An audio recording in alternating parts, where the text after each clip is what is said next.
What is this drink? And why is it red? I'd love to tell you why this drink is red.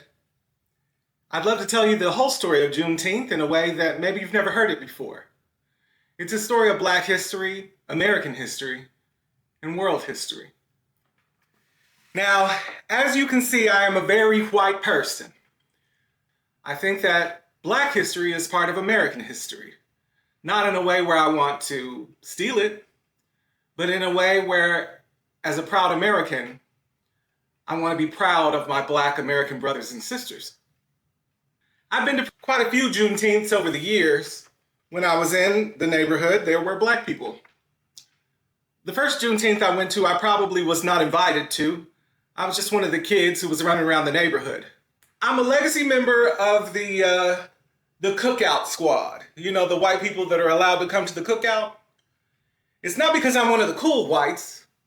When we were running around, if it was time for them to eat, I was going to try to eat too, because I've always been shaped like this. And I'm sort of like a cat. Once you feed me, well, you have a friend for life. And that's probably why I'm on the YouTubes trying to feed y'all knowledge and recipes and all of these things. And today I want to feed you the story of this drink. The story of Juneteenth and why this drink is red and why we eat red foods on Juneteenth. If you don't think I should be the one telling the stories, drop it down in the comments below. I get it. But I think that someone should be telling them. Take this story from an imperfect messenger. A lot of folks believe slavery ended with the Emancipation Proclamation. In truth, the real death knell for slavery started way back in 1787 when Congress made a constitutional compromise just to get the southern states to sign on. Article 1, Section 9 of the U.S. Constitution states that Congress cannot ban the importation of slaves before 1808. As America pushed farther south, European farming methods didn't work the same. And let's be honest, most farmers weren't out there with pitchforks. They were wealthy men with land, money, and the power to own the people who actually did the work. That made white planters deeply dependent on enslaved Africans, not just for labor, but for agricultural knowledge that they themselves did not have. Under pressure from Thomas Jefferson, Congress banned the importation of slaves into the United States in 1808. The idea was that slavery was inefficient, and if you stopped feeding people into the system, it would collapse. In hindsight, that sounds naive. But in the 1770s, it wasn't a wild assumption. What nobody expected is that Eli Whitney would invent the cotton gin in 1793. Before that, an enslaved person could clean maybe 1 pound of cotton a day. The hard part wasn't picking it, it was pulling out the little sticky seeds. The cotton gin, well, it did that instantly. Suddenly, the bottleneck shifted to picking, which still had to be done by hand. Now, a single person could pick 50 pounds of cotton a day. Slavery didn't die, it became indispensable. The ban didn't stop trade, it rerouted it. It also fueled forced breeding, skyrocketing prices, and mass separation of families. Cuba became the biggest slave import hub in the Americas, and U.S. demand kept rising. Jean Lafitte, yes, the pirate, set up shop in Galveston after being kicked out of New Orleans. He raided Spanish ships in the Caribbean, stole enslaved Africans, and sold them in Texas. Wealthy Americans ran plantations in Cuba, growing sugar and coffee with enslaved labor, and American companies financed ships built in America, in American ports, flying American flags, so that no foreign navy could search them. These ships, run by blackbirders, used Lafitte's routes and Galveston's market to keep the illegal trade alive. The U.S. couldn't stop any of this because Texas was still a part of New Spain. Spain, terrified of American expansion, approved Moses Austin's 1820 request to bring settlers into the sparsely populated Texas frontier. They hoped that Americans would act as a buffer. In 1821, Mexico won its independence from Spain, but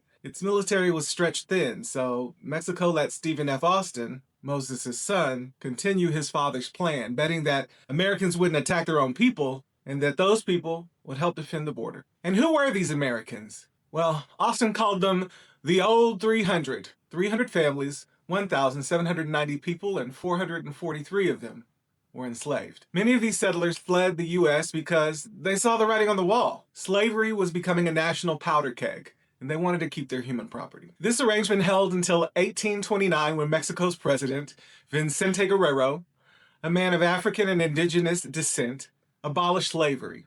Texans refused to print the news. They lobbied hard, and 3 months later, under pressure, the Mexican government carved out an exemption for the Anglo settlers to avoid destabilizing the border. That moment planted the seed for Texas independence in 1836. You remember the Alamo.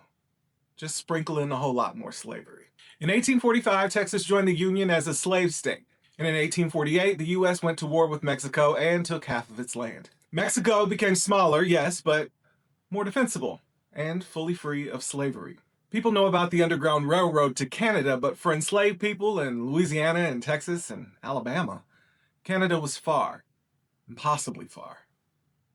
And after rulings like Dred Scott, even reaching a free state didn't guarantee that you were safe. Many people don't know that the Underground Railroad has a southern route into Mexico. It rescued thousands, aided by native Texans called Tejanos, and Mexican cowboys known as vaqueros, and anti-slavery German settlers which had started to farm the land in Texas. Juneteenth has been celebrated not only in the U.S., but in Nacimiento de los Negros in Coahuila, Mexico, a village found by formerly enslaved people who escaped the South. They've celebrated it since 1865, calling it Dia de los Negros. By the mid-1800s, 3 out of 4 pounds of cotton in the world came from the American South. Manchester's mills and Lyon's looms, the entire industrialized world run on cotton, picked by enslaved people. The importation ban meant nothing. The domestic slave trade exploded, becoming one of the largest forced migrations in U.S. history. Meanwhile, in the Republic of Texas, slavery thrived. Most enslaved people came over land from the South, but the Cuban to Galveston pipeline left its mark. These Africans weren't just from anywhere. They were overwhelmingly from the Yoruba and Congo, and that matters later. Now, the Civil War.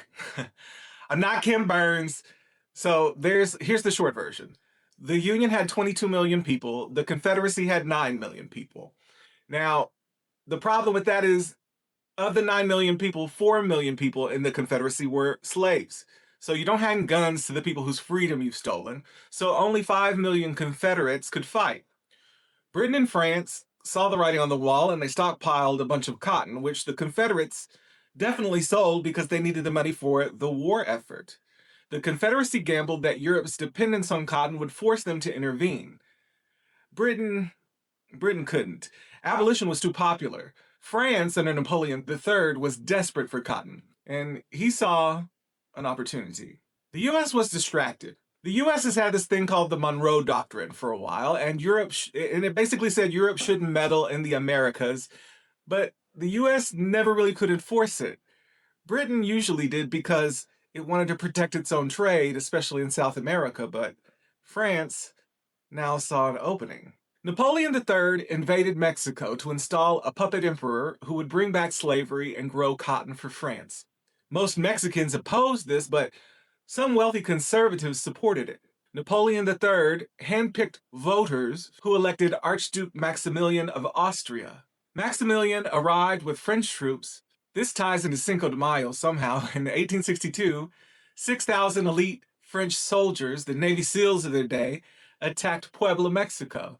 5,000 regular Mexican soldiers beat them decisively, like real bad, delaying the French invasion by a year. That delay helped the Union. It was celebrated as a victory for abolition even in its time.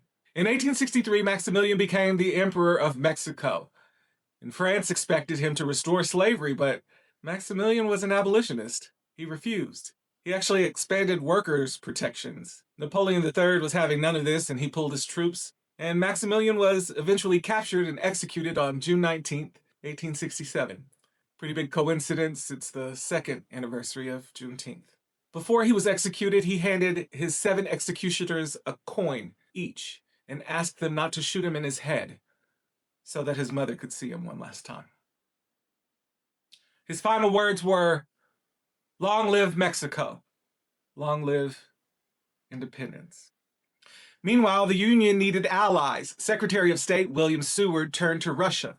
The Tsar opposed slavery and had just lost the Crimean War, which forced him to demilitarize the Black Sea. This is the only port for Russia at the time that didn't freeze during the winter. Alaska was vulnerable to a British takeover. Russia needed money to rebuild its railroads, so in 1863, Russian naval ships parked in New York and San Francisco. They didn't fire a shot.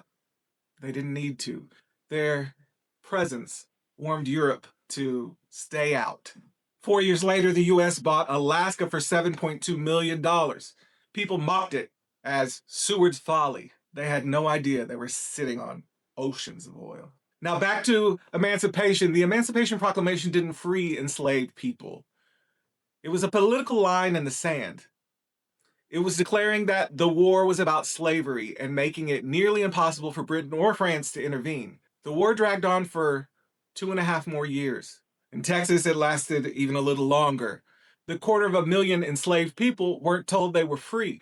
Juneteenth exists because on June 19, 1865, General Granger arrived in Galveston and read General Order Number 3, that all slaves are free. 3 years later, the 14th Amendment made these people the first Black Texans and American citizens. So why this red drink? Well, I've been to quite a few Juneteenths over the years, and there's always something red to drink and always something red on the table. Now, usually in Texas, it's big red soda, sometimes it's strawberry soda. But if you grew up in Texas, chances are you've probably had this drink before. If not at Juneteenth, then usually it's bubbling right next to the horchata at all the taquerias, because this is called agua de Jamaica.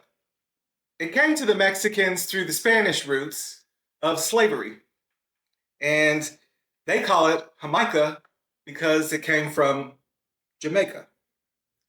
Now, the Jamaicans call it sorrel, but it isn't from there either. In fact, it's from West Africa. It's hibiscus flower called roselle. And the people in modern day Nigeria still drink it. That's where the Yoruba people were from.